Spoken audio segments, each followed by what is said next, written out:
On today's Frequent Miler on the Air, we discuss Chase breaking up the family rule.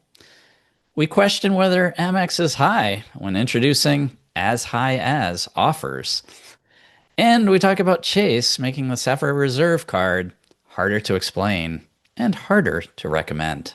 Frequent Miler on the Air starts now.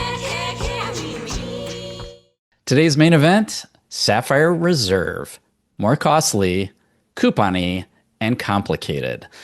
The Sapphire Reserve card from Chase has been totally revamped. The new one's coming out on Monday, June 23rd, and it's going to be so different in many ways. And as I said, it's going to cost more. It's going to have more coupons, and it's quite a bit more complicated than the old 3x for travel and get 1.5 cents per point value when redeeming for travel.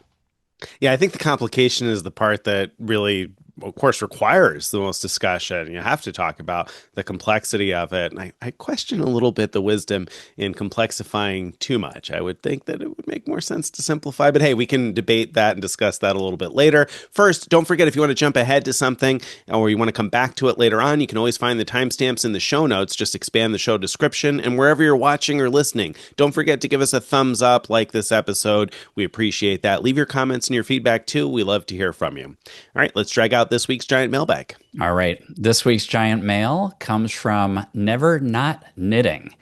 So you might Never Not Knitting. I love Never that. Not Knitting. You may or may not know that on our YouTube channel, on Frequent Miler's YouTube channel, we have a bunch of how-to videos.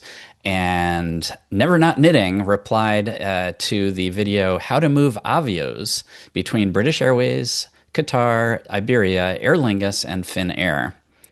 And they write, I want to thank you for this video. After spending an hour in total frustration trying to figure out how to transfer my Aer Lingus points over to British Airways, I finally called Aer Lingus hoping they could assist me. The rep on the phone told me that transferring from Aer Lingus to any other partner that uses Avios was impossible.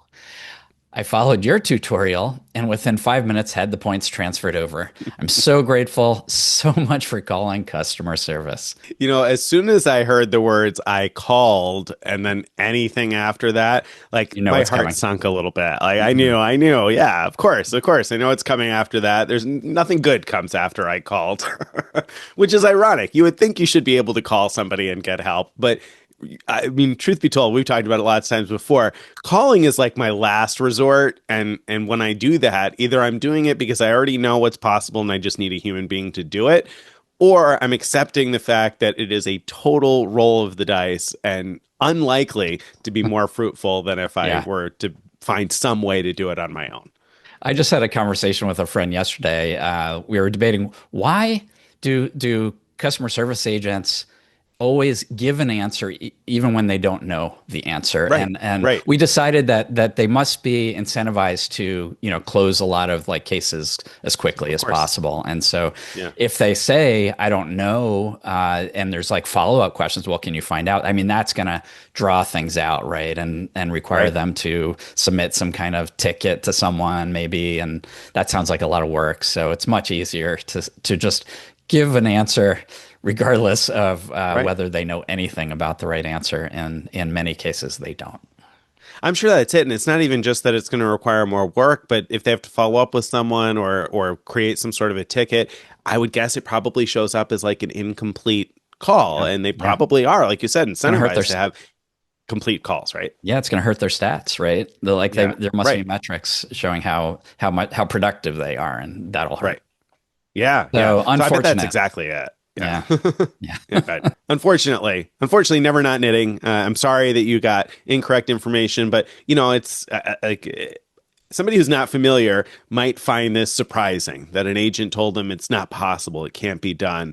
But I don't find it surprising at all. I'm sure that the agent probably has no idea. They may never have had any Avios of their own. It's not a requirement to become a Right. customer service agent. So they may well just not know that you can move them around from one Avios program to another. So I'm glad you found the video. Moral of the story, thank you for finding it Never Not Knitting. Thank you for giving me a few opportunities to say Never Not Knitting because we cannot resist a good alliteration. So thank you very much Well for said. that. Never Not Knitting. All right, let's move on to this week's card news. There's quite a bit happening. I'll start with all the news from American Express. So, first up, American Express announced that there's a major refresh coming to their Platinum and Business Platinum cards later this year. And they further said the company will announce further updates this fall. No real details about what will happen. Of course, we can predict annual fees will go up, more coupons will be introduced, just as has been happening with all of their cards and now all of Chase's cards as well. Whenever they get refreshed, I think we can be pretty certain of those two things happening. But overall, I'd say this announcement was made to just take some of the thunder away from Chase's announcements about the Sapphire Reserve cards.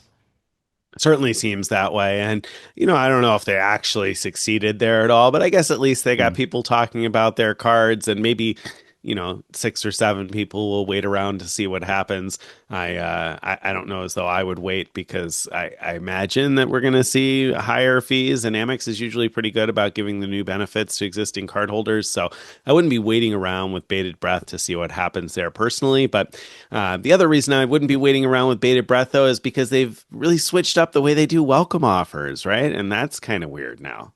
Yeah. So now they're starting to list their welcome offers with as high as, the words as high as before the welcome offer. So the new platinum card offer as we record this is like as high as 175,000 points after some amount of spent.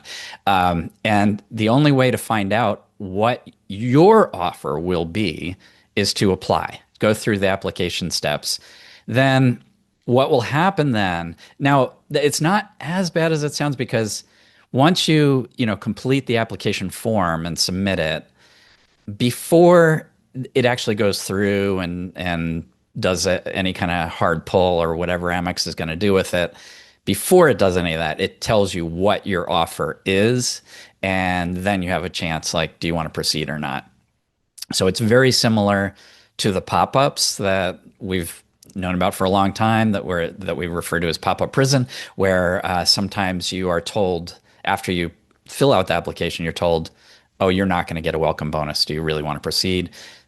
What they're doing now is changing it up to, in many cases, it'll say you are going to get a welcome offer, and it'll be this, and it may or may not be as the number that's the as high as number. This seems so confusing for so many people. Like, Oh yeah. I get it, and I'm sure you get it in terms of, like, I'll know what I'm looking at and everything and understand what I'm applying for. But I have to imagine that lots of people are going to be really confused by this, aren't they?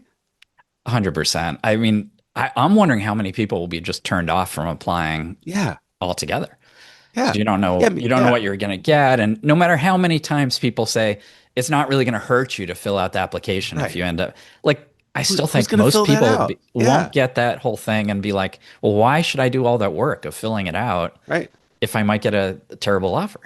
I mean, Well, and then if it says as high as, and then they're like, oh no, that's not for you. You're going to get this other lower offer. Like, who is not going to be completely turned off by that and be like, right, oh, I'm not even right. going to bother because last time it said as high as, but yeah, right. I didn't get anything like that. So Yeah. it's going to discourage people from applying in the future. This is such a dumb idea. Yeah. Yeah.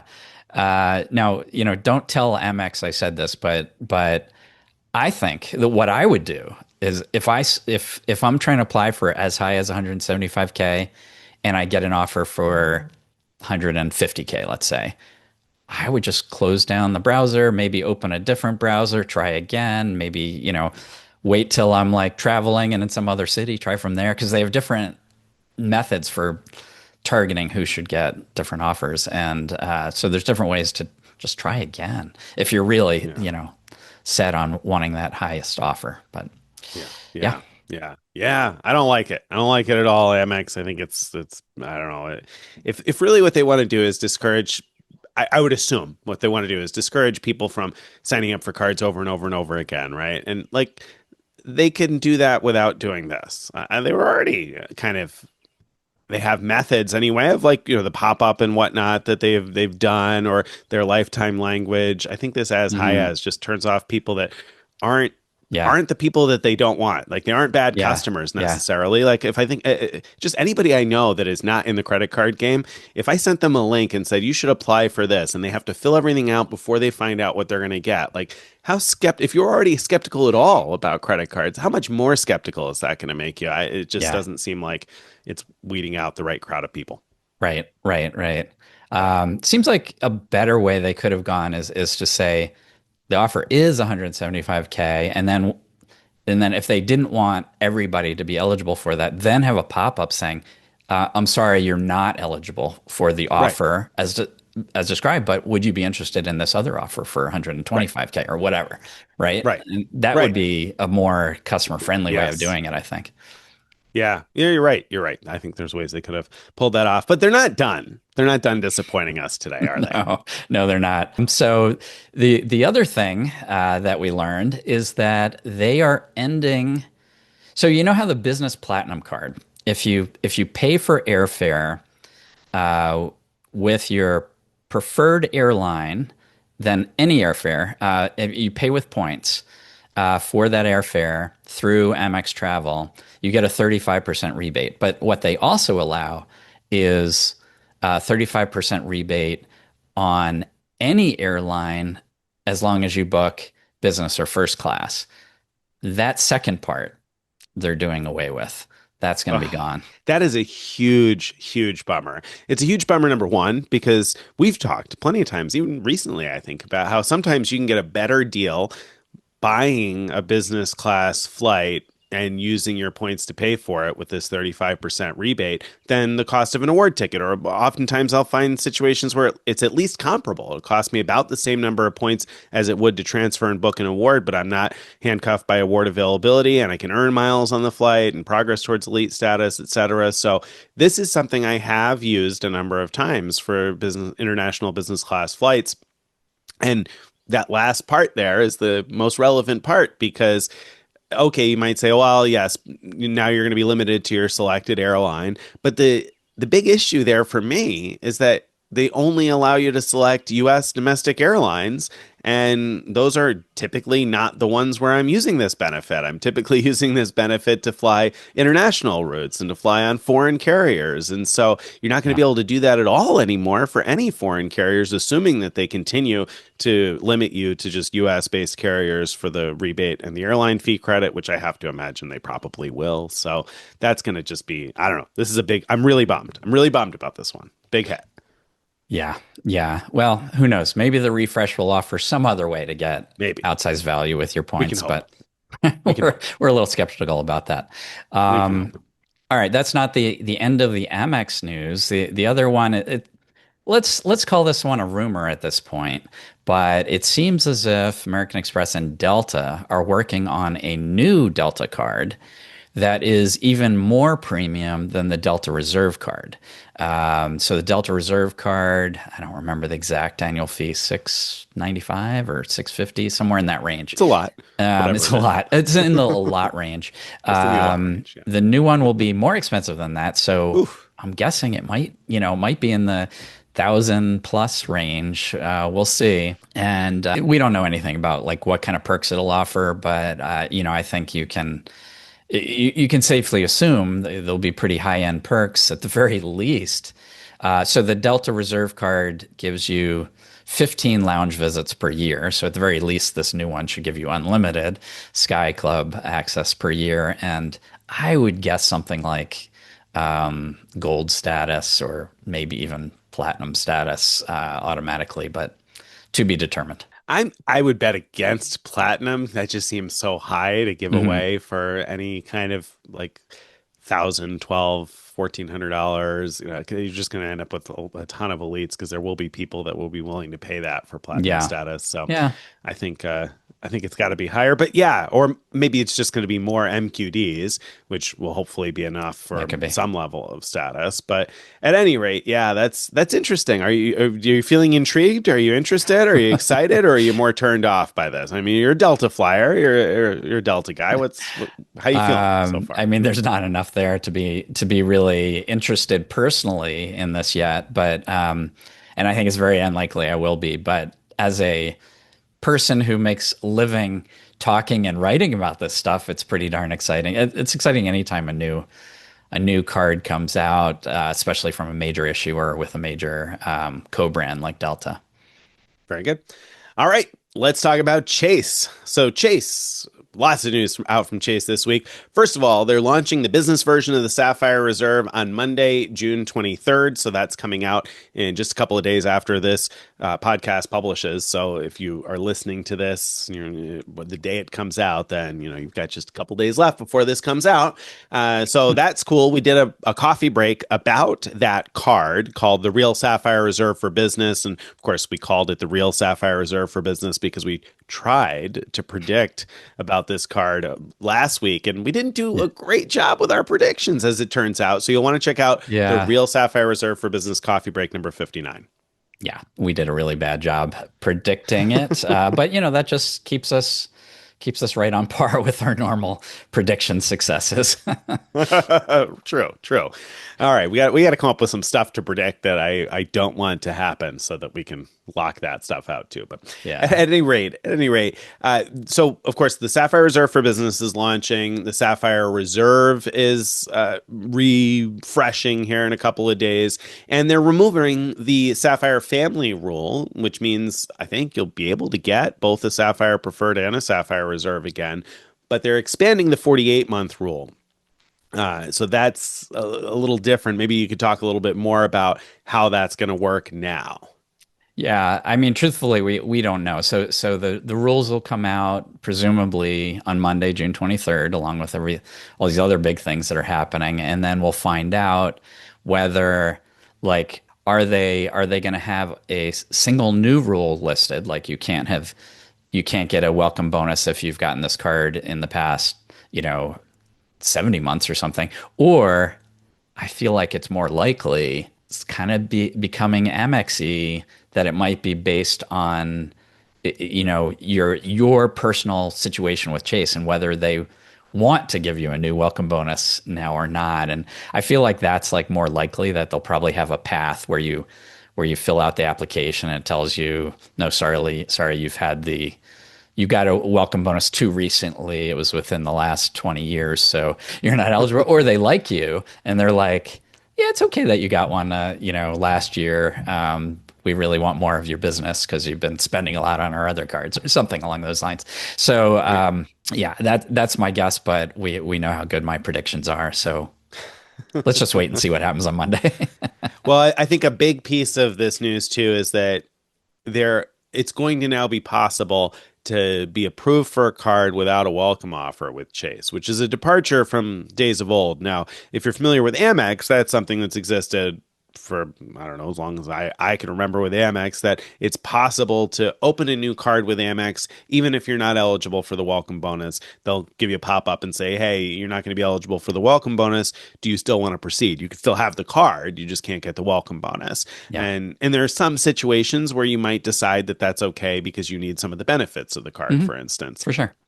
The Marriott Brilliant card's a good example because that one comes with platinum status, and maybe that matters to you enough that you're willing to forego the welcome bonus if you're not eligible for it. But with Chase, it's long been the case that if you get approved, then you're getting the welcome bonus. And so if you're not eligible for the welcome bonus, you can't get approved. That's long been the way that it's been with Chase. However, that's changing. So they're going to give you the option to accept the card without a welcome bonus, which on the surface sort of sounds like good news, but at the same time, it makes me a little bit nervous about whatever this new rule situation is going to be. What is it going to look like? Is it going to be like a once per lifetime type of a thing? Yeah. So we'll wait and see about that. But I do like that you'll be able to get cards without a welcome bonus, especially if you think about Marriott cards, how complicated the welcome bonus rules are there, and so if you have if you're trying to get the Bonvoy boundless card from Chase, then there's rules saying, well, if you currently have any of this list of Marriott cards, including Amex cards, or you've gotten a bonus in the last X months, or you got free breakfast at the Marriott down the street, then you're not eligible for this card. And I think it sounds like that'll change to where, well, you're eligible for the card.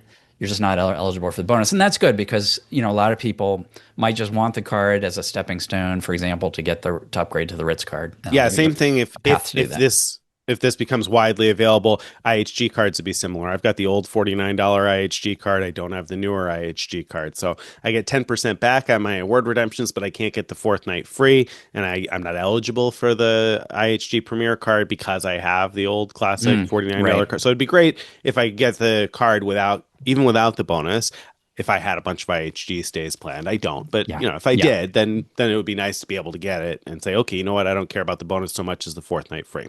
Makes sense. That's not the case for me right now, but hey, maybe it will be someday. All right, so that's that. Chase also, though, is not done kind of putting us on edge here. They are ending the 1.5 cent and 1.25 cents per point redemptions. So for a long time, if you had a Sapphire Preferred or the Ink Business Preferred, you can use your points at 1.25 cents per point towards paid travel through Chase Travel. And if you have the Sapphire Reserve, you've been able to use your points at 1.5 cents per point towards paid travel through Chase Travel. They're ending that and instead replacing it with what they're calling Points Boost, which is going to be variable offers of up to 2 cents per point. So maybe 1.25, maybe 1 cent per point. That's the base level. Now you're going to go down to 1 cent per point as a base level redemption. And sometimes you'll have opportunities for 1.25, 1.5, 1.75, or as much as 2 cents per point. What do you think about that? Yeah. So it's mixed. I mean, so, it makes things much more complicated. It brings the sort of base expected value of using points through Chase Travel down to 1 cent for most things, and that's terrible. I mean, why would you ever redeem through the portal for 1 cent per point when you could instead just cash out for 1 cent per point and then book paid and earn a lot of points for your paid your paid travel and not book your paid travel through Chase Travel. Just book it directly through the providers then, right? Book it directly through providers, go through a portal to the provider, get extra points, or do book through Chase Travel and earn extra points because they give you extra bonus points when you book through the portal. So if you like doing it that way, which I think Nick and I don't, but some people like booking through portals. Anyway, yeah. So it's all very complicated, but where it's I don't know if exciting is the right word, but good is that there will be opportunities to get more than 1.25, more than 1.5 cents per point value, and in those cases, obviously it'll be a good thing when you could do it. We're going to talk in the main event a bit about a particular opportunity with luxury hotels that is relevant to that topic. So we'll get into the details then. Yeah, I think the opportunity is to earn 2 cents per point, or to use points at 2 cents per point. That does have me somewhat intrigued, and I didn't use the 1.5 cents per point particularly often, so I might be a little bit more excited about the chances to get 2 cents per point personally. On the whole, I feel like it's a big loss for tons of people, though, because the advantage that Chase had was simplicity, and their transfer partners are okay, but not the best in the industry by any stretch. And yeah, when you get rid of the simplicity of a good value redemption, that makes it less of a no-brainer deal for a wide range of people. And instead, it's like you got to be a maximizer like us in order to really get great value out of that. And that's a little bit disappointing. But like Greg said, we'll talk about where we think opportunities will exist. Yeah, a couple more things about that. So I think, if I remember right, for Sapphire Preferred and Ink Business Preferred cardholders, I think the top redemption value will be 1.75, if I remember right. I think you're right, yeah. As to when this happens for those cards, please check out the post. We'll have that in the show notes. We will talk about the timeline for Sapphire Reserve near the end of the show, though, both for existing cardholders and new cardholders, which it's different and complicated. Yes, quite. All right, then last piece of card news, the Mesa card, which you've heard us talk about, the Mesa Homeowners card, which is a card you can get to earn points paying your mortgage, and you don't pay your mortgage with the card, you just earn points for your mortgage. We've got a whole post about it, so you can learn more about that card if this is news to you. The key thing is that you're earning points, transferable points, points, both through the use of the credit card and by paying your mortgage. And initially, we were a little so-so on the transfer partners because they didn't have a ton of great transfer partners. But now they've added Air Canada Aeroplan and SAS EuroBonus. And Air Canada Aeroplan is one of my favorite award Hmm. programs. It gives you access to a wide range of partners. I think they have more than 40 different airline partners. So you've got lots of opportunities to use miles with Air Canada Aeroplan. And of course, SAS, we did the SAS EuroBonus Millionaire Challenge last year. So we have a bunch of SAS miles, but most Americans don't have any way to earn SAS miles. So this is a new opportunity now, a different program that a lot of people aren't terribly familiar with, but does have some good uses. So it's worth, well, not even worth. Let me take that back. It's interesting. This is interesting news for the Mesa card that they've expanded two new partnerships. Hopefully, we'll see more come. It's really interesting. And with these new transfer partners, suddenly so I don't have a mortgage to pay, so I haven't been paying too much attention to this card personally, but it has some 3x, interesting 3x category bonuses for spend. Hmm. And if you're going to be getting access to good transfer partners, suddenly this is getting interesting, even for non, Right. Yeah, mortgage people. So anyway, that's a great point. something to keep That's an a eye great point. on I think, and check yeah. out the posts about that if you're interested. Yeah, because if I remember correctly, one of the 3X categories is childcare, like daycare. Hmm. And I mean, I live in a very small market where that's not a major expense for me, but I know plenty of people where that's a really big Oh, expense, and the can be chance to earn huge. 3X on the cost of daycare, uh, I don't know, that alone could make the card worth it, I think, for a lot of people. Yeah. So anyway, that's certainly worth taking a look, I think, now. And if they've added those two, then I have to think that maybe there will be others in the pipeline. And so now I'm interested to see where they go. All right, let's talk about awards, points, and more. First up in awards, points, and more, gift to college gift cards are now sold at Stop and Shop. Now, many people listening might not know Stop and Shop, but those of you in the Northeast probably do know Stop and Shop because it's a grocery store chain that's pretty widely located downstate New York. So, Westchester, Rockland counties, I think, and certainly Long Island, and then Massachusetts, Rhode Island, Connecticut. There's quite a few Stop and Shops out there in the Northeast. So if you are a Northeast resident and you've been interested in contributing to a 529 plan and earning credit card rewards while you're at it, the fact that these are available at grocery stores is huge news. Interestingly, it's not listed as an option as a location carrying the cards on the Gift to College website. So I think this is pretty new. I think we were Mhm. on it as soon as they just started rolling out in the stores. So they're not included in the store locator now if you're looking at the Gift to College website.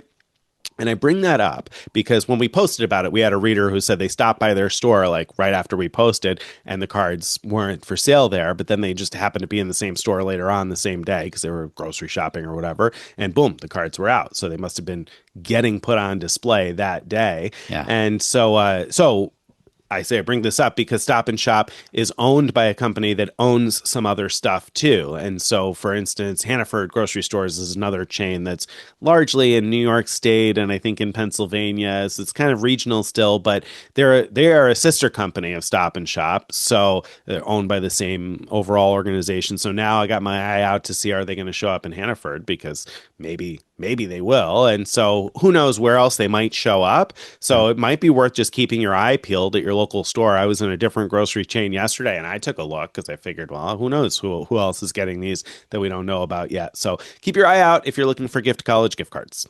Yeah, yeah, and if you're whether you're saving for college, that's the obvious use for these. But even if you're paying off student loans, you can use these for that, and it's a great point earning opportunity. There are cards out there that earn like 3x or more at grocery stores, and so you'll earn that buying these if they're loadable up to $500. That's the key. So if you find them at any store where they're loadable up to $500 and they let you pay with a credit card, go for it. That's a good deal.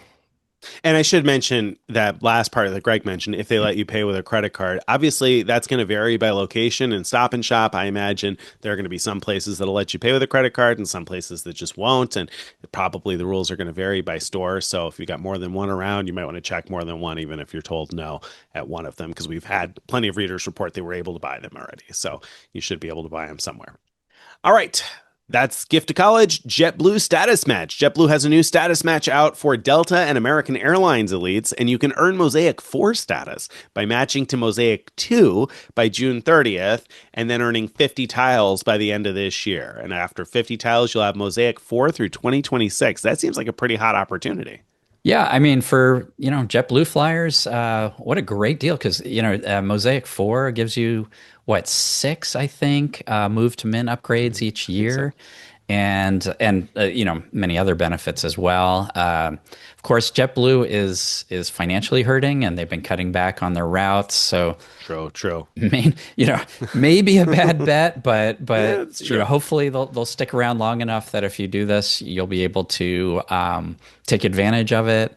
If you're a JetBlue Plus or business card holder, or is it JetBlue Premier? I forget what the card is called, but Plus, okay. then I think you could earn the 50 tiles just by spending $50,000 on your card. Should be a way to qualify if you didn't want to earn it through flying. So I just thought that was worth touching on for those JetBlue fans out there. A good shortcut to getting to top tier JetBlue status if you're starting with American Airlines or Delta Elite status. All right, next up, Flying Blue has good award availability, finally, flying to and from Europe again. So this was, 60,000 miles each way? There was quite a bit of availability from a few different cities, I think, to and from Europe, right? Yeah, including plenty of availability throughout the summer when there hasn't been much available going on up till now. Now, a while ago, like Flying Blue had slammed the door shut on most good value awards. I think we had reported it here, or at least on the blog, if not on the podcast, about how they suddenly dried up all their awards, and yet we were seeing good awards through Virgin Atlantic at that time. Whatever prevented those awards from appearing has finally been unleashed, and so now we're seeing a whole lot right now, and so that's exciting. You could transfer points to Flying Blue from just about any transferable points currency, any major one. Yep. So good news there for those with points to use and a desire to go to Europe. Another opportunity for points hoarders is a transfer bonus. There's a current transfer bonus from Chase Ultimate Rewards to Marriott Bonvoy through June 30th, so not much longer. Through June 30th, you can get a 65% transfer bonus. So for every 1,000 Chase Ultimate Rewards points that you transfer, you'll end up with 1,650 Marriott Bonvoy points. And so that runs again through June 30th, and then starting July 1st through August 15th, it'll be a 50% transfer bonus. So 1,000 Ultimate Rewards will give you 1,500 Marriott Bonvoy points. Good deal, bad deal? Should people consider this? What do you think? Yeah, I mean, I wouldn't do it prospectively if you don't have plans for it, but it seems like a pretty good deal, especially the 65%. If you have a good value Marriott stay you want to buck, then yeah, go for it. While Marriott points tend to be worth only about 0.7 or zero point 0.8 cents per point on average, it's not unusual to find over 1 cent points per value. Over 1 cent, you could say over 1 cent per point in value from your Marriott points is occasionally possible. So if you were to get that, if you were to get 1 cent per point out of your Marriott points, then you're essentially getting 1.65 cents per Chase point if you're transferring with a 65% bonus, which is fine. I mean, we've long been happy with 1.5, so it's fine. It's not like wildly exciting, but it's fine. Exactly. And if you could find much better than 1 cent per point, then obviously you can do much better than 1.65 as well. Right.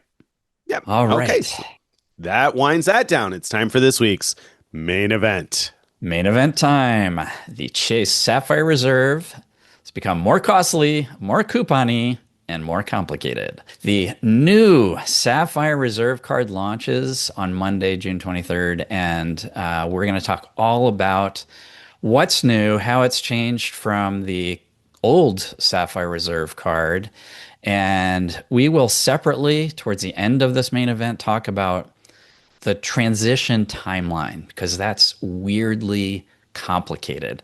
And what I mean by that is if someone has the Sapphire Reserve or applies for it before June 23rd, Then there's a bunch of stuff that gets grandfathered in, doesn't start for real until later this year.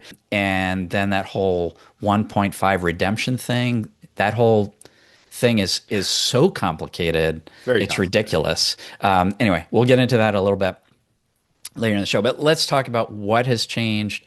I'll start with the easy to understand news about the annual fee. Primary Easy card to holders. understand. Easy to understand. Maybe not easy to consume. Primary card holder for the new Sapphire Reserve card will be paying $795. That's up from $550 before. I understand that. See, I told you it's easy to understand. Yep. And then every authorized user now will be paying $195, which is up from $75. I understand. Ouch. Most people are like, I understand that I'll be canceling my card now. I mean, I understand that that's a huge increase. You don't need to bust out the calculator for me on this one, Greg. I'm pretty clear that that's a lot more money than you were paying before. If you have one authorized user, then what, you're like 253, 350, almost $400 more it's going to cost you, right? Incalculable. Oh, it's too much. Well, I don't know whether it's too much. We'll decide whether it's too much. We'll talk about it, but it's a big increase. There's no doubt about it. Big increase. Right. All right.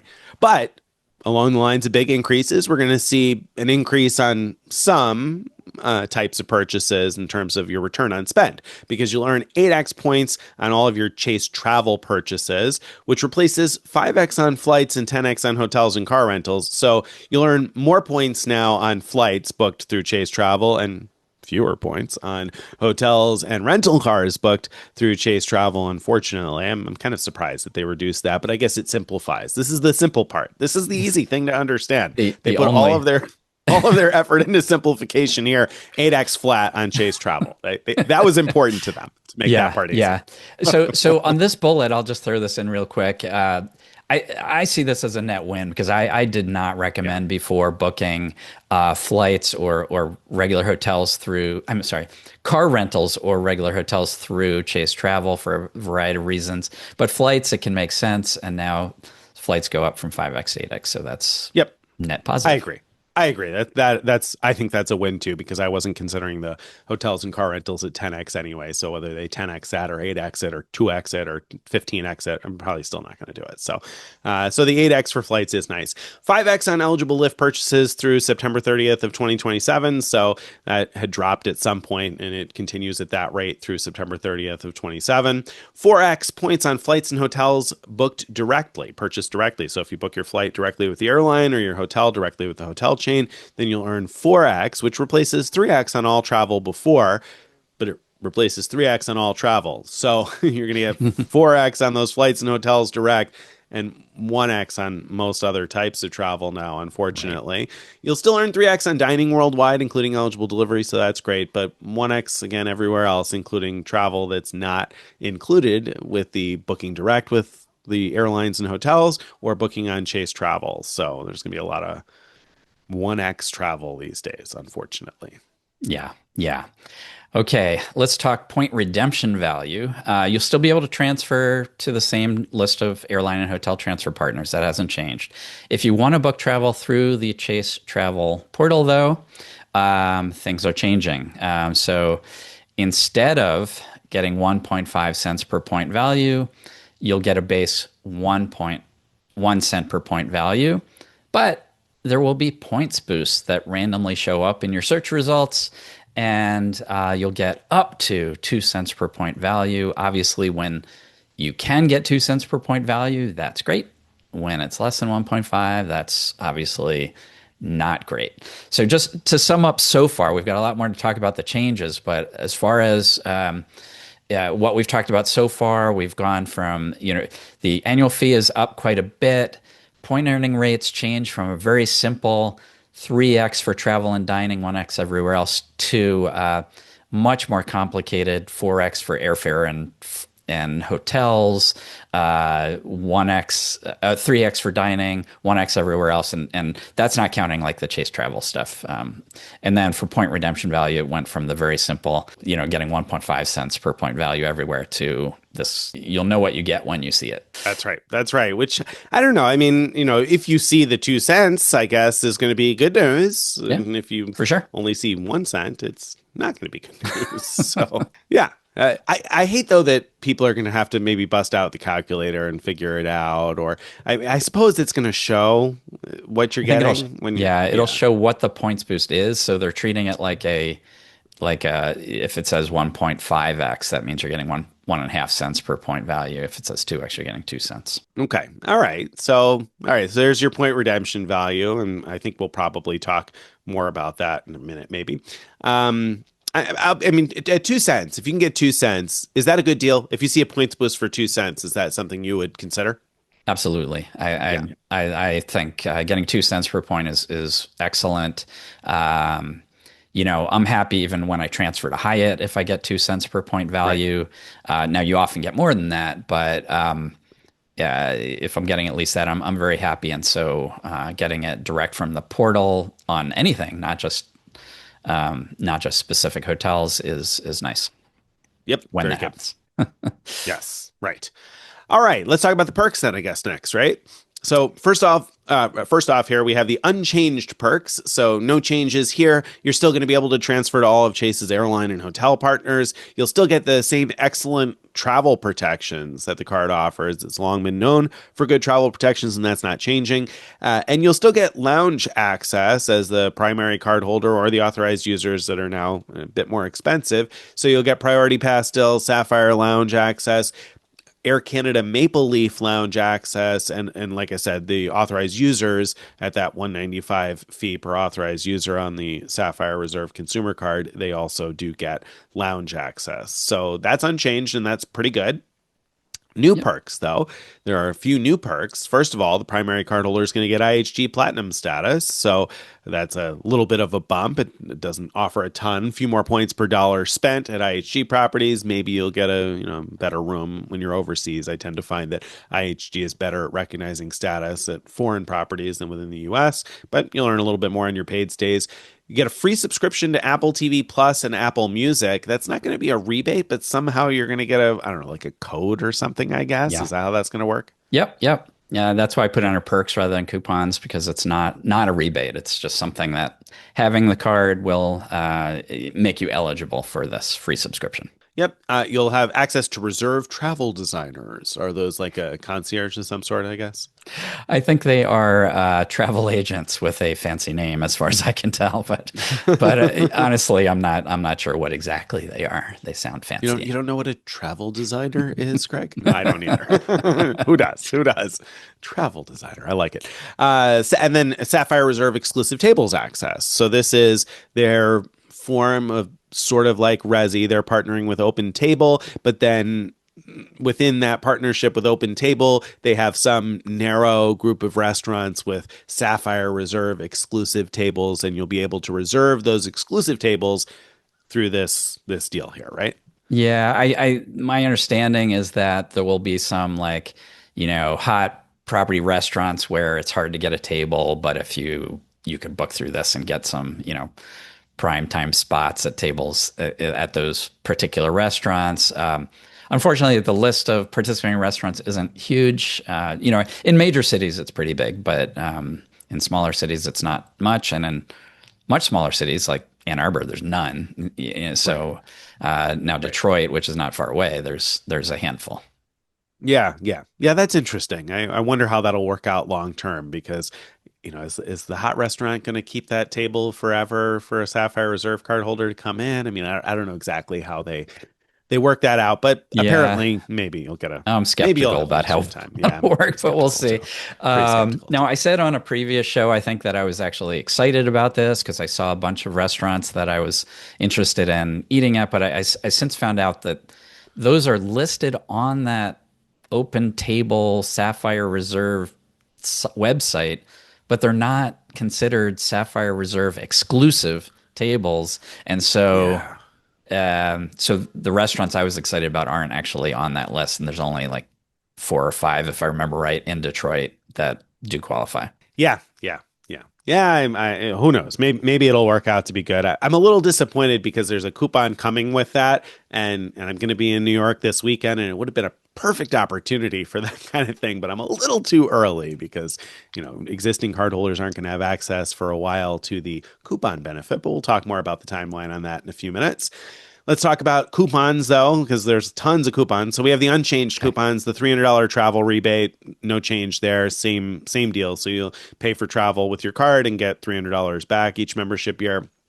Global Entry, TSA, PreCheck, Nexus will be rebated once every 4 years or 4.5 years or whatever it is that the charge works out on those things. So you still get that benefit. Still get a monthly $10 Lyft discount and a handful of DoorDash discounts, a monthly $5 restaurant promo and two $10 non-restaurant promos, as I recall, and free Dash Pass for a year. Okay. Yeah. So those are the unchanged coupons. They're still there. They're still exactly as before.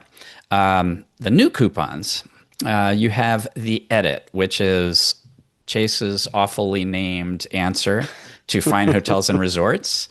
So as Nick pointed out in a recent post, that they forced us by naming it this badly. They forced us to advertise American Express fine hotels and resorts, because how else are we going to explain what this thing is? Because the Edit doesn't tell you what it is. It doesn't say anything. Yeah, the Edit. It Somebody sounds needs more like to edit a magazine. that name. It sounds like a magazine. It does, yeah. Anyway, the magazine has an editor. Yeah. Anyway, so I guess that's Chase, what they're going for. Chase has this luxury collection of hotels that you have access to if you have the Sapphire Reserve card, and if you book through Chase, if you book through the Edit any of these hotels, you get things like $100 property credit, free breakfast every day, potential room upgrade, the standard set of stuff. You get potential early check-in and late check-out, but it does not guarantee late check-out the way Fine Hotels and Resorts guarantees 4 p.m. late check-out. Anyway, that's what the Edit is. Let's talk about the coupon. The coupon is $250 back every 6 months. So, and every time I mention every 6 months, I'm talking about January through June, and again, July through December. And so $250 back, so up to $500 back a year. And it's on prepaid reservations. These require a 2-night stay. So that's where it's different. Fine Hotels and Resorts has their $200 coupon.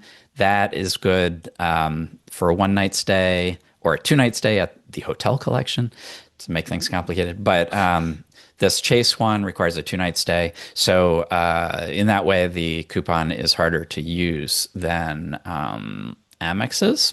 The Edit also has a lot fewer properties so far than Fine Hotels and Resorts does. So that's also another concern. However, something I'll mention now, the only point boost that Chase has told us we can guarantee is that we should be guaranteed getting 2 cents per point value when redeeming Chase points for the Edit hotels.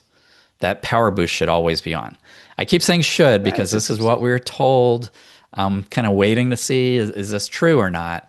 Assuming that's true, that could be pretty exciting because, so I did an analysis that I posted on the blog, and I compared like prices. I was worried, well, this isn't much use if the Edit prices are way higher than elsewhere. Right.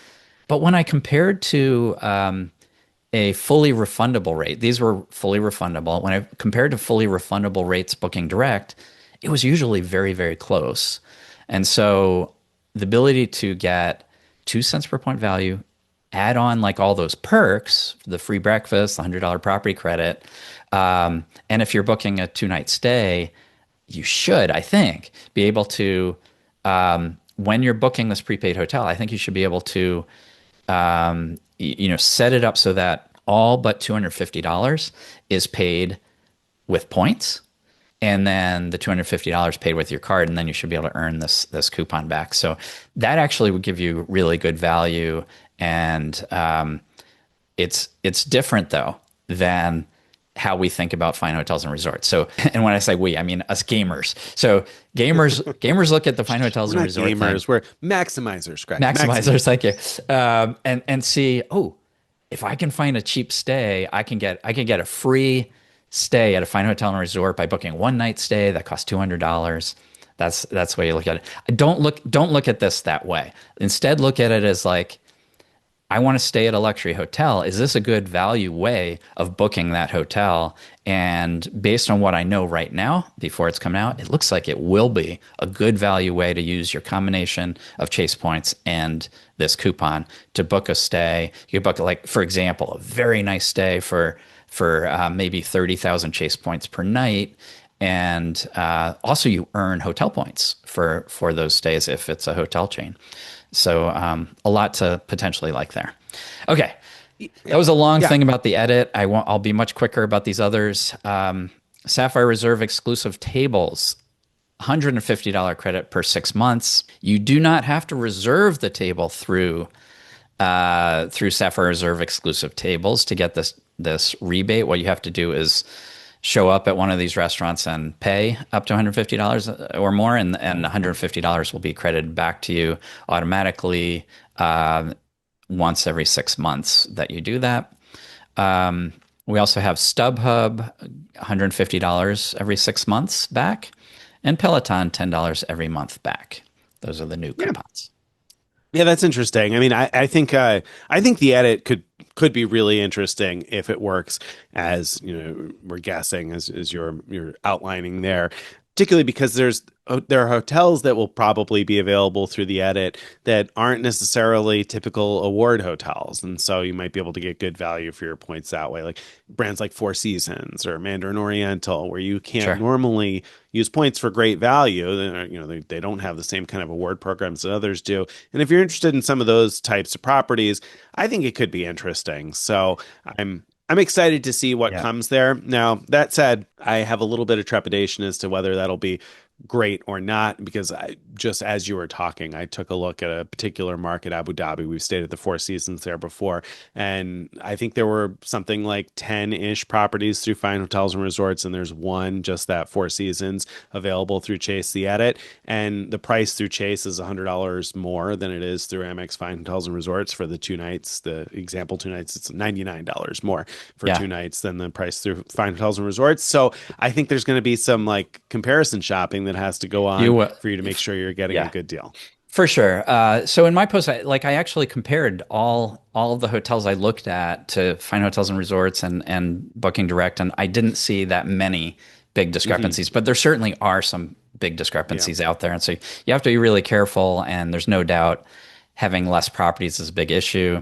But I'd say what Nick said before about being able to book things like Four Seasons and whatnot that aren't available for great value through hotel points, I think it goes beyond that. I think it goes to Marriott and IHG as well, because you often do not get good value with points through those chains.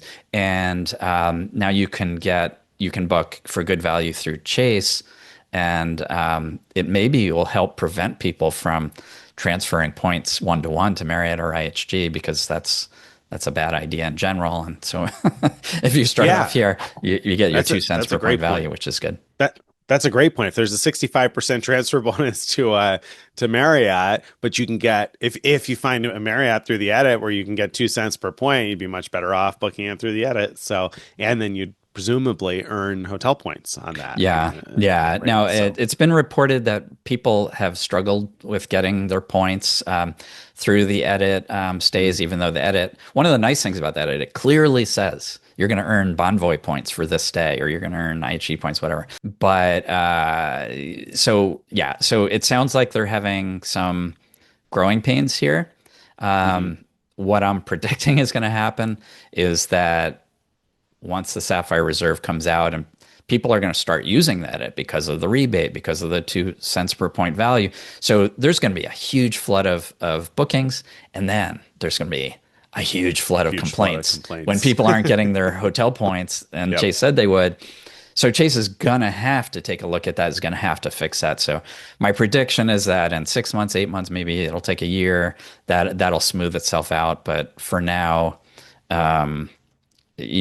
go in maybe expecting a fight in the short term. There you go. All right, good advice. But this all does add up to a fair amount here because if you were to take advantage of the edit twice a year, that's $500 in rebates. If you're able to do it during the qualifying windows. Sapphire Reserve tables, it's $300 total between the two each year. StubHub, $300 total between the two each year, and then Peloton, the $10 a month if you use that. So it's a fair number of credits. If you're able to make use of those, it could come out to be pretty valuable. For sure. And I think everyone's going to have to look at these, themselves and say, would I really use this? Or am I going to have to spend more in order to use this? Those kind of considerations really make a difference when trying to decide is the new annual fee, worth it because you're getting these rebates back. So for example, if you buy things through StubHub all the time, maybe you can just look at that as like, hey, I'm going to get $300 back without thinking about it. On the other hand, for me, I never use StubHub, or it's so rare that I would look at it as like more of like a little perk that I could maybe go to games and other events every now and then for free, sort of, or heavily discounted because that's there. But I'm not going to see it as like getting $300 back a year because I wouldn't have spent that money anyway. Yeah, that's fair. That makes sense. I typically use StubHub about once a year, so I'm probably going to spend about that 150, but I probably don't do it twice a year. So very similar. I'd look at it. And for me, since I have a family of four, there are few things that I'm going to get 4 tickets for $150. So then I have to ask myself if I can, what is it going to cost me to try to use that perk, and is it going to, like Greg said, just make me spend more money than I would have otherwise? Because then it feels like less of a perk. So you have to ask yourself, because that's obviously going to vary person to person. So we'll talk more about the transition timeline of all of that stuff and when you'll be able to take advantage of it. Personally, I think I'm going to use a bunch of those, but I also think it's going to require some effort like that. Like, I'm going to have to look for, is there an event going on? Is it available through StubHub? Is it a good price? The time and effort that's going to be required to find, is there a restaurant through Sapphire Reserve tables? And do we want to eat there? And how much is it going to cost? And the same thing with the edit, having to search for hotels. It's going to take time to use these. And I think that's the thing I like the least about the coupons, is that they're kind of time intensive endeavors to use. So not a big fan of that. But anyway. I'm not a big fan of the whole couponization situation at all, but there's some here that I think I'll be doing pretty well on, but I'm not sure. So like we like to talk about like when you're trying to decide how much are these coupons worth to you, think about like if you could prepay for $250 StubHub discounts per year, how much would you prepay for those? And considering that you have to use them January to June and July to December, there's no way you'd pay $300 for those 2 coupons. That would be silly, because why not just use your $300 directly when time comes? But, if you use StubHub a lot, maybe you would pay, $250 for getting $50 off. But if you don't use it hardly at all, maybe you'd pay $50 or something less than that. I don't know. So that's a way to think about how you should value those things. All right, we're not done though. Chase has also added some benefits that kick in if you spend $75,000 in a calendar year. And once you've spent $75,000, these benefits are available for the rest of that calendar year and all of the next. So the 75K benefits are IHG Diamond status. So that gives you free breakfast at IHG hotels. Southwest Airlines A-list status gives you your free checked bags back that they just took away, and a number of other perks. $500 Southwest Airlines credit, which is not what it sounds like. It's $500 off when you credit when you book Southwest Airlines through Chase Travel, not when you're booking directly with Southwest. And $250 of the shops at Chase credit, so you can get $250 off overpriced stuff. Yeah. So how exciting is all that? For me, very, very little. But but for Nick, a bit more. So I mean, I don't fly Southwest, so that Yeah. $500 is that's the biggest single number on there. Right. It has very little meaning to me, but t tell us what you think. Well, so I think this is really interesting because I'm looking at it and saying this is pretty applicable to me. I don't have IHG Diamond status, and I typically don't stay at IHG hotels because I don't have IHG Diamond status. I don't want to buy breakfast. Right. So that would give me a reason to consider IHG more often, and I wouldn't mind that. I'd actually like to have IHG Diamond status. I just don't want to stay 40 or 50 nights a year or whatever it is to get it. Southwest Airlines A-list status is not super useful for me because my wife has the Southwest credit cards. She's got the Southwest Priority card and the business card. And so we get the free check bags and the seating benefits, basically almost all of the A-list benefits that way as long as we're traveling together. But when I'm traveling without her, I don't have that because I don't have the Southwest credit card myself. So A-list status would be marginally useful when I'm traveling by myself. And the other thing that I would like to have, the thing I miss the most is that primarily an award traveler. Most of the time, we're traveling international business class. And so I'm very used to walking up to the priority counters to check our bags at airports because we always check a bag. And when we travel domestically, I always hate having to get in the long line. I can never get in the short line because we don't have elite status with Southwest. So it's worth something to me to be able Sure. to get in that A-list line at the airport. Not a ton, but it's worth something to me to be able to do that. So I kind of like that. The $500 Southwest Airlines credit, we probably fly $500 worth of Southwest flights every year. Not even probably. We easily fly $500 worth of Southwest flights a year. I don't think that would be hard to use. I don't love that you got to use it through Chase Travel, but I don't think it'd be hard to use.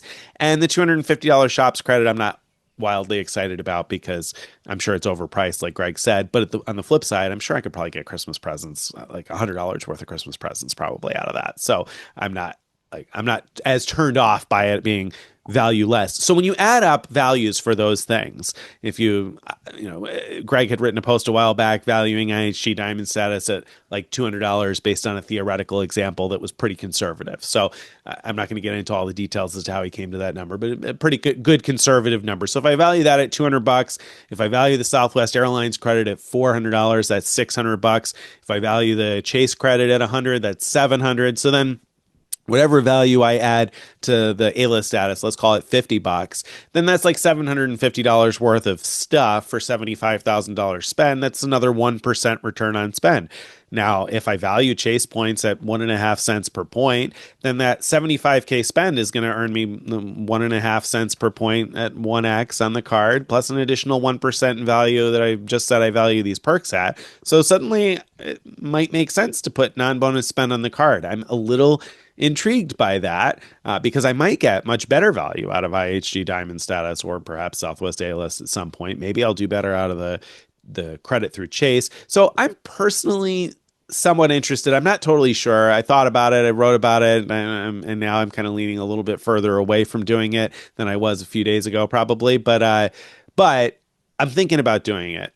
However, I think it's really weird, the collection of benefits here, because I think the average person who's going to spend $75,000 on their credit card over the course of the year is probably like Greg, probably not flying Southwest a whole lot, right? I mean, I can't Yeah. imagine that many people spending $75,000 a year are big enough Southwest fans to care much about A-list status and $500 worth of Southwest credit. So Yeah. it's weird. It's a weird Yeah, collection. I think that these brands, IHG and Southwest, gave Yeah. either gave these to Chase for free or at a heavily discounted rate in order to attract these high net worth individuals that spend a lot of money. And so Chase is like throwing these out there as like, oh, and the shops, they throw that out there too. As like a way to try to encourage that spend. But you're right. It seems to miss the mark of the target audience. Like if it had been designed not based on what can we give people cheaply, but Right. rather, what will What will motivate people to interest? spend Yeah, someone. to spend Yes, yes. 75K. This is not the right list for Right. that. I also think I just think it's crazy because of there are several opportunities to earn 2x transferable points, not with Chase, but with other programs for all spend. And So if you spend 75,000 on the Chase Sapphire Reserve at, I'm assuming at 1x, if 1x, you, right? at 1x earnings, then you're giving up 75,000 transferable points with some other currency, basically, and that's a lot of value that you're giving up by doing that. Anyway, Great point. let's move on from that because we could talk about Yeah. that forever, and people Yeah. might be thinking, well, what about welcome offers? That's way better value for your spend. And Nick Sure. addressed that in his Yeah. post, so go to his post if, Absolutely. if Yes. you're interested in getting into the weeds on this conversation. There you go. All right. So now we got to talk about old versus new. Out with the old and in with the new, Greg. So we got to talk about what's, overall, after we've talked about all of that. Okay, so what does it all mean? Is it good? Is it bad? Is it better? Is it worse? Should you upgrade now? Should you wait? When are you going to get to use these benefits? Talk to me about old versus new. Yeah. Well, let's talk about upgrade and downgrade it separately. So we're going to Okay. go over the timeline after this quick discussion, but just looking at the old card versus the new card. Here are my thoughts. Then I want to hear Nick's thoughts. My thoughts are this: that old card, it was simple. It was easy to recommend to just about anyone who travels a lot. It was so easy to understand. Earn 3x transferable points for all travel. Period. Redeem those points for 1.5 cents per point for any travel book through Chase. Period.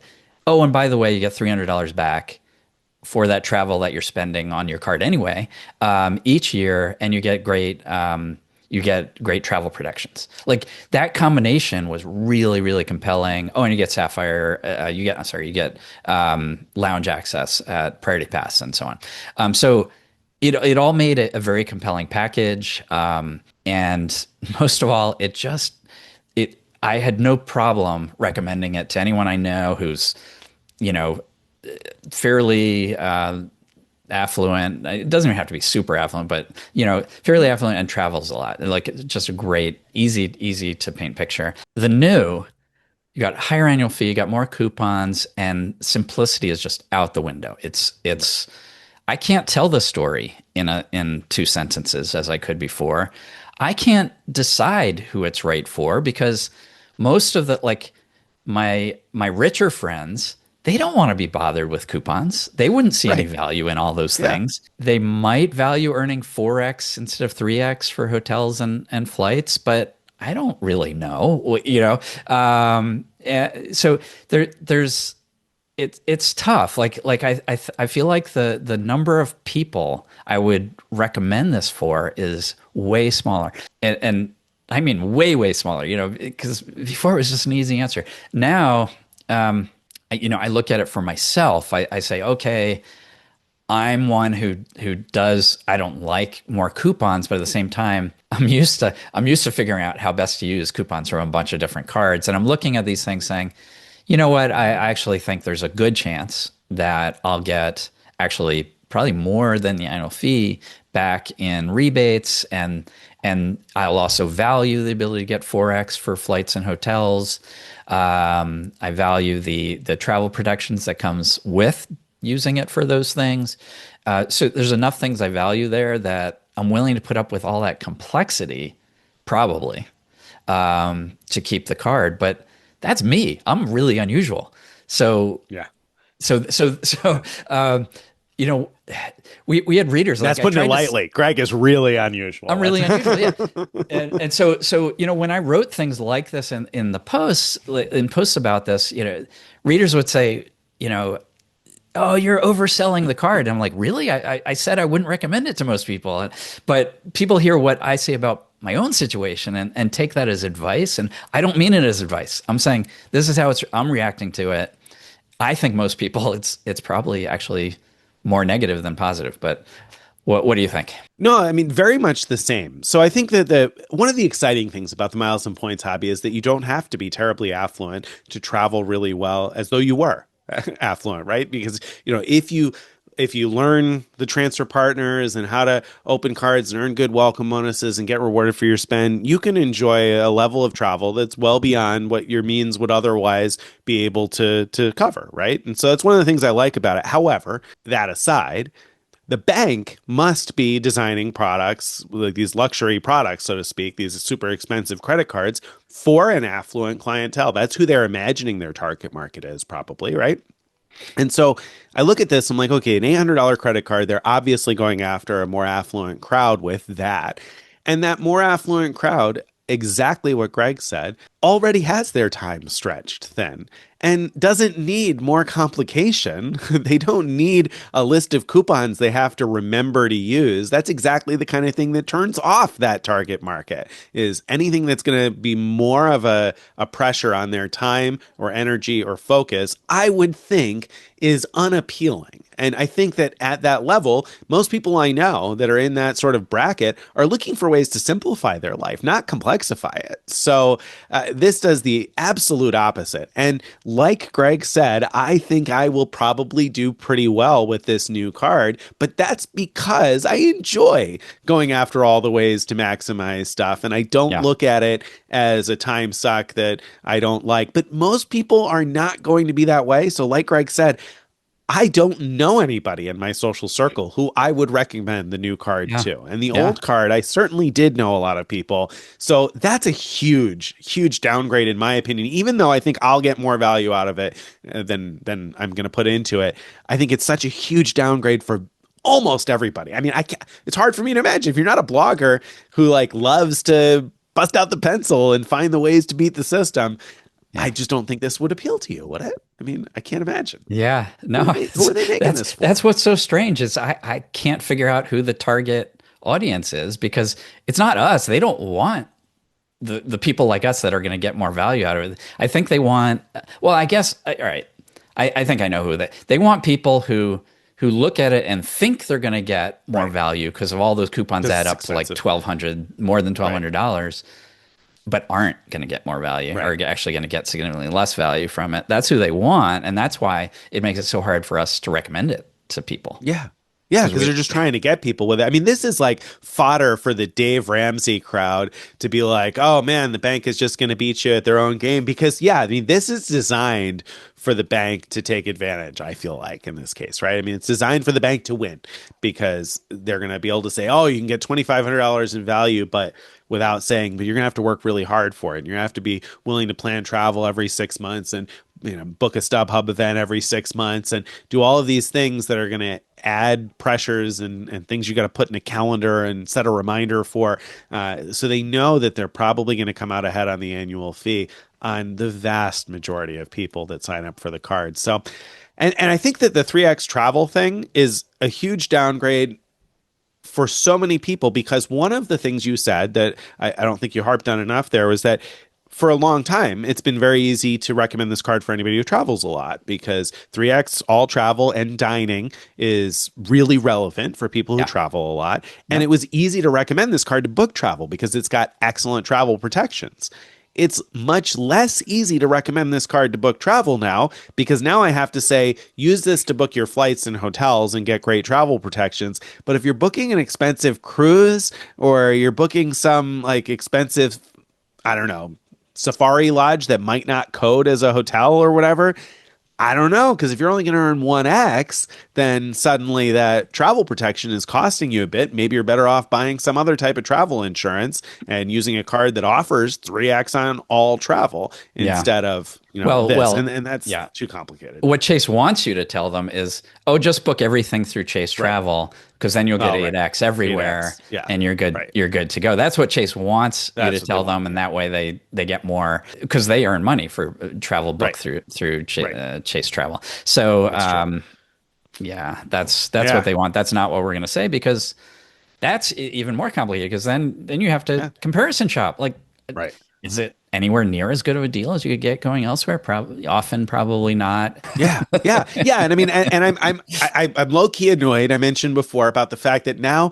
when I'm planning a trip, if I'm going somewhere, if I'm going to go to, I don't know, pick out a city, Vienna. Now I have to look and see, okay, like what are my award options for the hotels, and now what's available through Amex Fine Hotels and Resorts, and what's available through the Edit, and is there anything available through the Capital One Premier Collection? And I got to do a million Yeah, different searches in order to find right. a hotel. I don't want that, and I know Chase just wants me to go to Chase Travel and that's it. But I'm not going to do that. There's no way they're going to incentivize me to do that. So it's more time and more effort in order to be able to use the card. I would have rather not gone this direction, but here we are. So now Here we're we going to look are. for our opportunities, right? I mean, there's nothing you can do except time things out the right way. That's next introduction to the next section is let's talk about the timeline of the rollout of the Sapphire Reserve.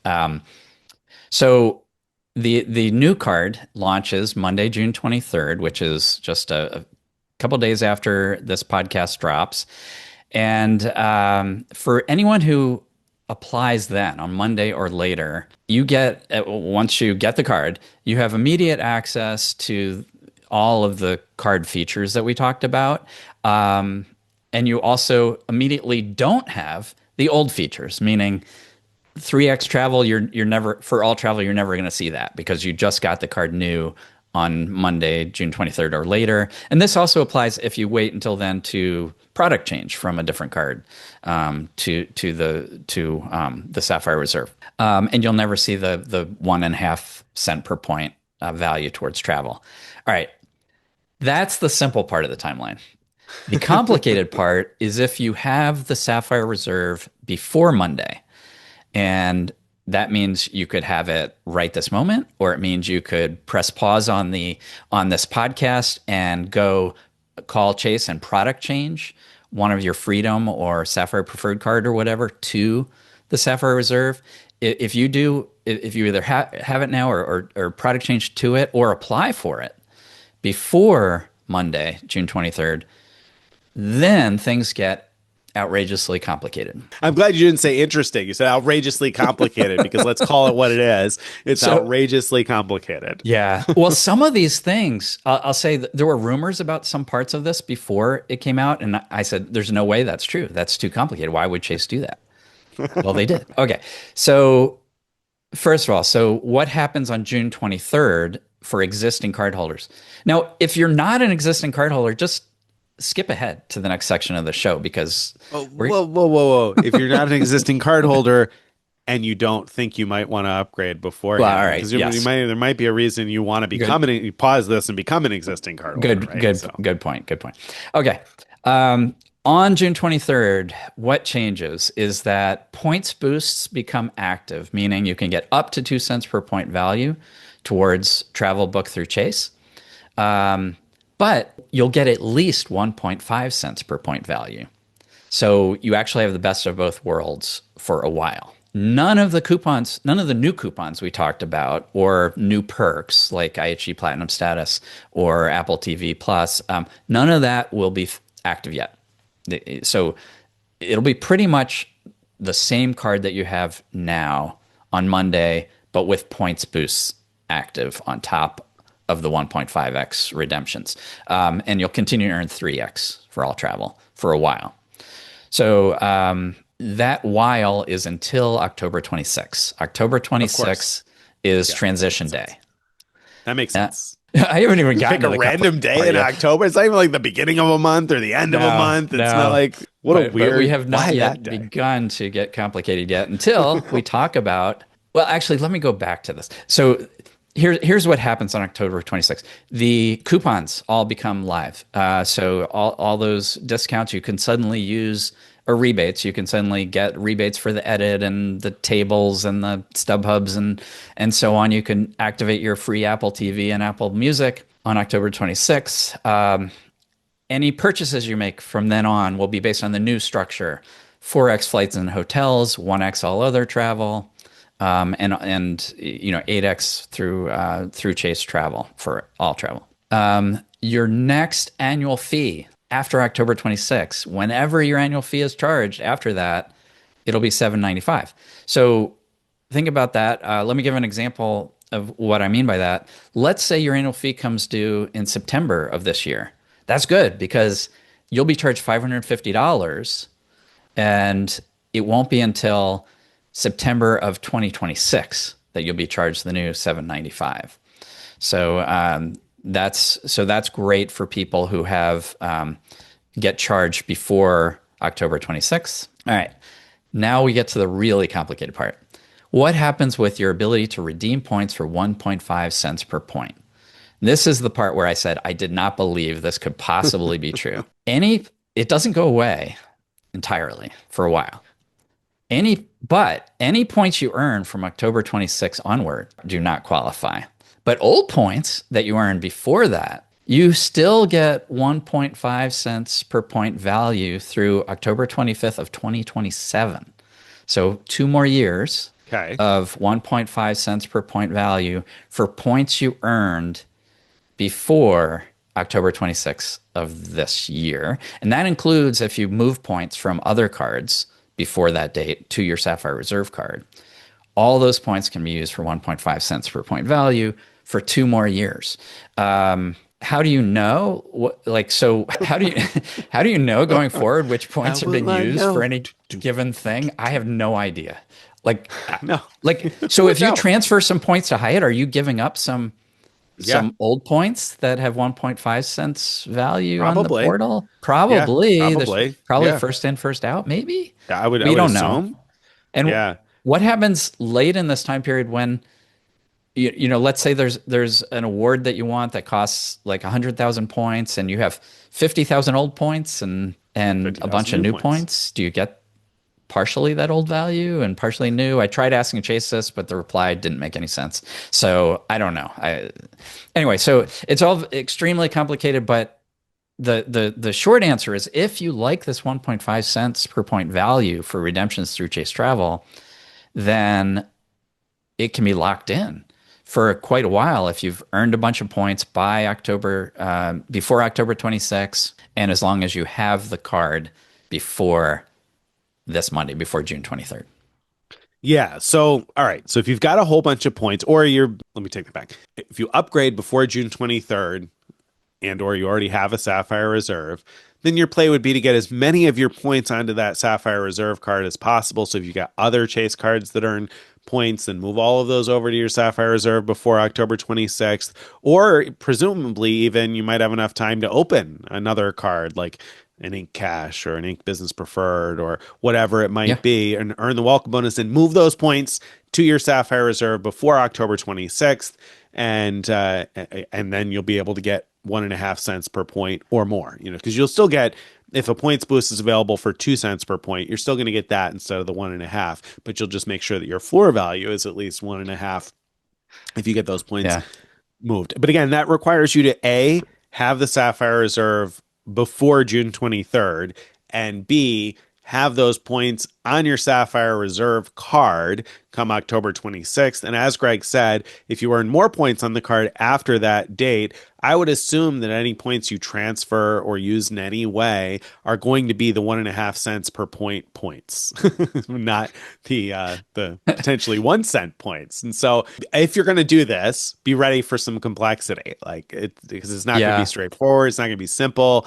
And and it's almost guaranteed to something not work right at some point, and nobody at Chase is going to have any idea what you're talking about when you try and explain old points that should be worth 1.5 cents per point. So. I have to read a reader comment to my post about all this.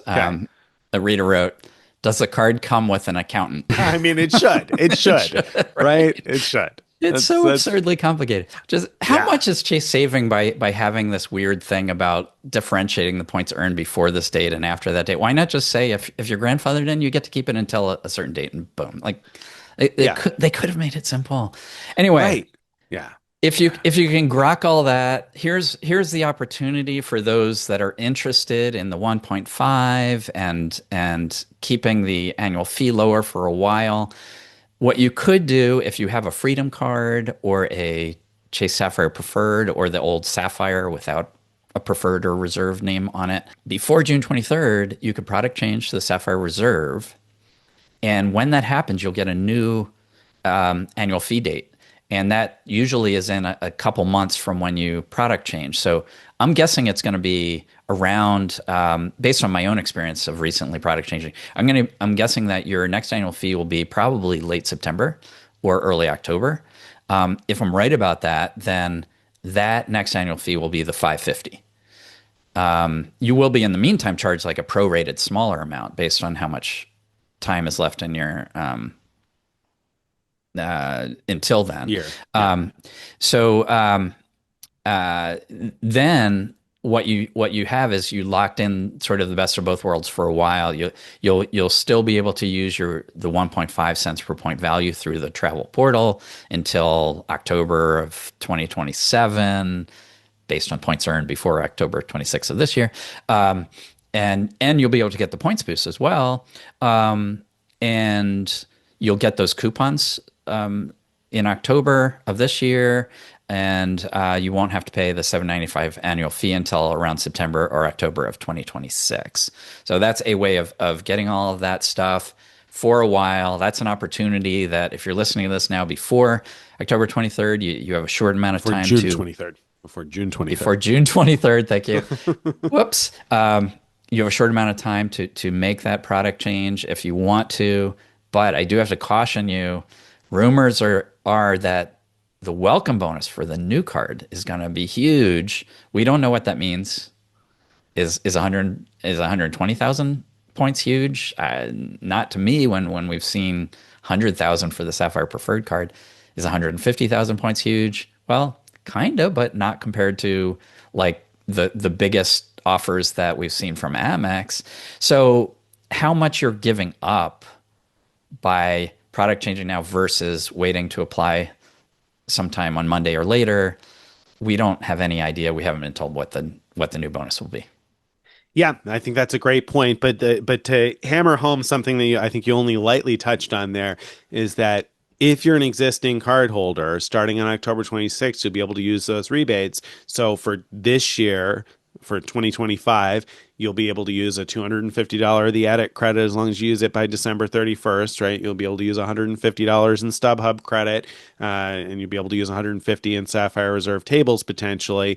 And then you can use both of those credits next year before you get hit with the $7.95 fee. So you'd be able to use essentially, what is it, $750 total worth of edit credit, $450 in total StubHub credits, $450 in total dining credits before you end up having to pay the new annual fee. So that might be worth the trade for the $550 annual fee. And so you have to just ask yourself, how many of those coupons do you think you're going to use? Or, because if you're going to use them all, then upgrading now might end up being a better deal, even if there's a great welcome bonus that comes. Yeah. If you're like, I don't know, I'm going to have to work really hard to use those. I don't like the annoyance. Well, then, yeah, maybe just wait and see and get the new welcome offer, if that's appealing to you.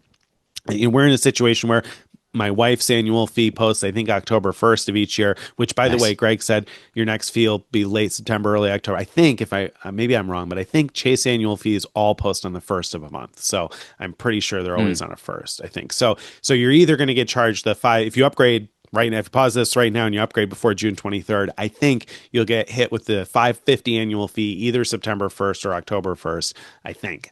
And so don't shoot the messenger if it comes November 1st. That would really stink. But hopefully it'll come September or October 1st at $550. Right. And then you'd get, more of those, all of those benefits starting in late October. Also, I think I'm going to hold off myself. Don't forget the travel rebate. So the travel rebate is the one coupon that is based on membership year, not calendar year. And so when you upgrade, you should be eligible for the $300 travel credit until, let's say, October 1st is the date.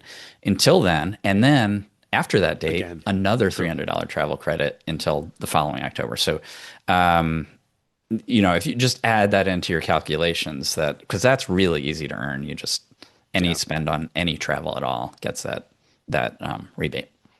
True story. So it might be worth upgrading. You have to consider whether you want to wait and find out what the huge new welcome offer is. And I say that not knowing how huge is, or if it's even going to feel huge to us or not. And, but and let's see. In my household, we're splitting the difference. So I'm keeping my, recently re-upgraded to the Sapphire Reserve because I want to do this whole thing. But my wife will be free to apply new for the Sapphire Reserve. So if it's a really great offer, she'll be able to do that, and then we can get a little of both. And I'm not under 524 right now, so I'm not going to be eligible for the new bonus, but I'm also not sure that I'll be able to use all the credits. So I'm still thinking about this. I might upgrade my Freedom Unlimited because if I'm able to lock in the 550 fee, maybe that works out mathematically to be good enough.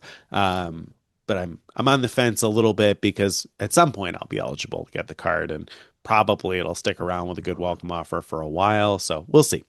We'll Yeah. see. All right. That, I think, wraps up this week's main event and this week's question of the week. We're going to go ahead and do a question about the Sapphire Reserve. So Ryan writes in with, I think, a good question that harps back to what we've been discussing a little bit. Ryan says, my wife has the Sapphire Reserve, so I was excited to hear about the card refresh. While there does seem to be some useful value for us in the credits, I'm still unsure if it's a keeper or if I should just have my wife downgrade to a Freedom Flex. I've never had a Sapphire Reserve, so I am eligible for the welcome bonus, but I'm currently in 524 purgatory until next year. I read your article that the new $795 annual fee will be implemented for current cardholders after October 26th. I looked at my wife's account, and last year the annual fee was billed on November 1st. Exactly the bad situation we just talked about. I'm Yeah. very disappointed that less than a week's difference will cost us $250 more. My question is there any way to game this into one more lower annual fee? If, for instance, we requested changing the billing cycle, could we move it up so it gets billed on October 25th and thus is 550? What do you think, Greg? Is there any way to play this? If you're in that situation where your renewal date has been November 1st, if you look back at your old statements and you're like, oh man, my annual fee gets charged on November 1st, so I'm going to get hit with $795 on November 1st, and I'm only going to be able to use the new benefits starting on October 26th. What's the play? What do you do? Is there anything you can do? Well, so if Ryan has a Freedom card, or Ryan said he's never had the Sapphire Reserve card, but that doesn't mean he doesn't have the Sapphire Preferred or a Freedom card. Then he could do the upgrade, trick that we talked about earlier in the show, and get a annual fee date of probably maybe October 1st. And so that would be kind of ideal. And then what he could do with what they could do with his wife's is simply use it, get all the value from it until the next annual fee hits, and downgrade that to a Freedom, for example. There, I guess there would be a few days where once the annual fee hits, I think you have 30 days or something that you could cancel or downgrade to not have to pay that annual fee at all. So they could use that time to take advantage of some of the coupons before doing that. That's my thought. Do you have any other thoughts about that? No, that's exactly it, because I'm almost positive. I'm like 99.936% positive that all Chase annual fees post on the first of a month. So I don't think that changing your billing cycle date is likely to bump that up by a month. So I don't think you're going to be able to do anything to change it. And I say that, and I say it with some question in my voice. Hopefully, if you're listening to this, Ryan, you take a look at the comments on YouTube and on our blog post about the podcast, because if some reader has figured out a way to make that work in the past, they are almost sure to comment on it. So make sure you're checking for comments to see if somebody has a suggestion as to how you might be able to bump up that annual fee date to October 1st. But I don't have one. I don't think that you're going to be able to do that. So what Greg said, if you got another card yourself that you can upgrade now, that would probably be your best play. The other thing to keep in mind for you is that, if you're eligible for the welcome bonus on it, but you're in 524 purgatory, I mean, you might consider lobbing in an application once the new welcome bonus comes out, because we've seen in the past that the 524 rule has been relaxed oftentimes when there's a big new card out, when they're trying to promote a big splashy new offer and they want more people to get approved. So I wouldn't be shocked if we see for some amount of time after the new card launches that people over 524 are getting approved. I don't know how much that amount of time might be, but if you're interested in it, you might say, well, okay, I'm going to have to pay the $795, but I'll get the big new welcome bonus and all the coupons. And maybe that's a better situation for you than paying the $795 on your wife's card come November 1st. So it might still be worth lobbing in an application if you don't have a card right now to upgrade to the Sapphire Reserve, or you just think that the new welcome offer might be appealing enough for you. And it might be. So that's a possible option too. That's a really great point. Great idea. All right. That brings us to the end of today's episode. If you've enjoyed this and you'd like to get more of this stuff in your email inbox each day or each week, you want to go to frequentmiler.com/subscribe to join our email list. Follow us on all the various social media. Join our Frequent Miler Insiders Facebook group. Wherever you're watching or listening, don't forget to like this and leave us some feedback as well. We appreciate that. And if you have a piece of feedback that you'd like to be considered for a giant mailbag, or a question that you'd like to be considered for a question of the week, you can send that too. Send it to mailbag@frequentmiler.com. Bye, everybody.